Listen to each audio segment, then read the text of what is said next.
मित्रांनो, महाराष्ट्रात विधानसभा निवडणूक झाली की एक प्रश्न सर्वांच्या मनात येतो. मुख्यमंत्री नेमका कोण ठरवतो? जनता, आमदार की राज्यपाल?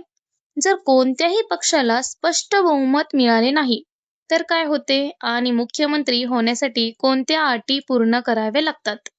तर चला आज संविधानाच्या आधारे जाणून घेऊया. मुख्यमंत्री थेट जनतेने निवडला जातो का? तर उत्तर आहे नाही. जनता थेट मुख्यमंत्री निवडत नाही. जनता फक्त विधानसभा निवडणुकीत आपल्या मतदारसंघातील आमदार MLA निवडते. महाराष्ट्र विधानसभेत एकूण 288 आमदार निवडले जातात. मग मुख्यमंत्री कोण निवडतो? तर ज्या पक्षाकडे किंवा आघाडीकडे बहुमत असते, त्या पक्षाचे किंवा आघाडीचे आमदार आपल्या नेत्याची निवड करतात. तो नेता मुख्यमंत्रीपदाचा दावेदार बनतो. बहुमत म्हणजे काय? तर महाराष्ट्र विधानसभेत एकूण 288 जागा आहेत. सरकार स्थापन करण्यासाठी किमान 145 आमदारांचा पाठिंबा आवश्यक असतो. 145 किंवा त्यापेक्षा जास्त आमदारांचा पाठिंबा मिळाला तर सरकार स्थापन करता येते. राज्यपालांची भूमिका काय असते? तर पक्ष किंवा आघाडीने बहुमताचा दावा केल्यानंतर राज्यपाल त्या नेत्याला सरकार स्थापन करण्यासाठी आमंत्रित करतात. यानंतर राज्यपाल मुख्यमंत्री आणि इतर मंत्र्यांना पद व गोपनीयतेची शपथ देतात. ही नियुक्ती भारतीय संविधानात केली जाते.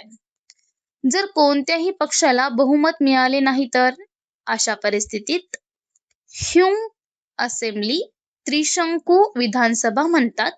तेव्हा पक्ष किंवा अनेक पक्ष एकत्र येऊन आघाडी तयार करतात आणि 145 किंवा त्यापेक्षा जास्त आमदाराचा पाठिंबा दाखवतात. राज्यपाल अशा गटाच्या नेत्याला सरकार स्थापनेसाठी आमंत्रित करू शकतात. फ्लोअर टेस्ट म्हणजे काय? मुख्यमंत्र्यांनी विधानसभेत मतदानाद्वारे बहुमत सिद्ध करावे लागते. यालाच फ्लोअर टेस्ट किंवा बहुमत चाचणी म्हणतात. जर बहुमत सिद्ध झाले तर सरकार कायम राहते.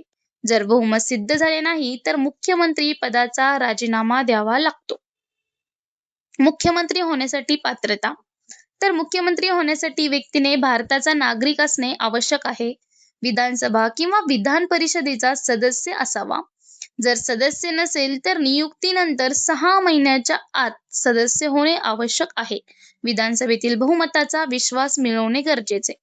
मुख्यमंत्री निवडल्यानंतर पुढे काय? मुख्यमंत्री आपल्या मंत्रिमंडळातील मंत्र्यांची निवड करतात. राज्यपाल त्या मंत्र्यांना पद व गोपनीयतेची शपथ देतात. यानंतर सरकार अधिकृतपणे काम सुरू करते. आता तुमच्यासाठी एक प्रश्न. तुमच्या मते मुख्यमंत्री थेट जनतेने निवडला जावा का? की सध्याची आमदारांमार्फत निवडण्याची घटनात्मक पद्धतच योग्य आहे? तुमचे मत आणि कारण कमेंटमध्ये नक्की लिहा. अशाच महत्त्वाच्या माहितीपूर्ण व्हिडिओसाठी लाईक, शेअर आणि सबस्क्राईब करायला विसरू नका.